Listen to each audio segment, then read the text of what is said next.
This is Andrew Stotz of Stotz Investment Research talking about China. Right now, the momentum is still going strong. There's 4 parts to this short analysis of the country of China. Let's start in the upper left-hand corner. Talk about GDP. Now, in China, we get GDP pretty slow. So we're looking at the GDP from 2015, where we were at about 7%, relatively fast. And you can see from this chart that all parts of the GDP, all components, were contributing. Growth has slowed slightly over that time, but we don't yet have the full breakdown for that information. Net exports contributed the least out of China.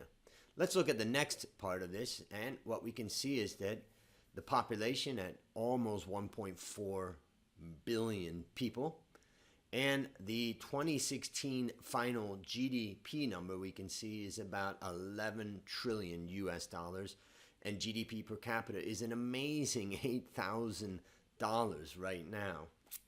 And there's about 3,400 listed companies in the stock market. A few things we can see in the past 5 months. China A shares has shown a strong price performance relative to Asia ex-Japan.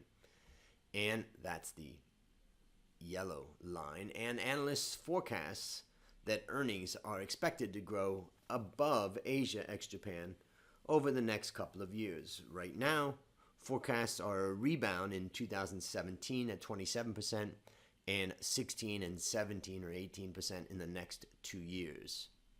Let's look at the attractiveness of the country. So the overall attractiveness is high. Fundamentals, valuation, and risk, let's say fundamentals and valuation are the weakest, but they're still at average. Moderate ROE has been in line with Asia ex-Japan.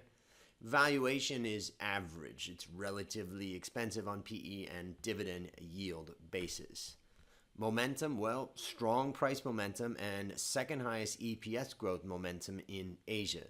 And risk is moderate, slightly higher, slightly high volatility, but low volatility relative to Asia ex-Japan. So a risk ranking of 6 is actually a good ranking, slightly above average. Let's look at the market for a moment, and what we can see is the performance.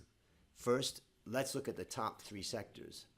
The financial sector accounts for 24% of the overall market's capitalization. Industrials is 8%, and consumer discretionary is 12%. From this, we can see 50% of the market is contributed by these 3 main sectors. Now let's look at the best sector and stock. Materials was up 19.5%, and Hunan Hualin Steel was up 135%. The worst sector was utilities, which was basically flat, and Shenzhen Nanshan Power was down by 14%. That gives you an idea of what's happening in China. I hope you have a great day.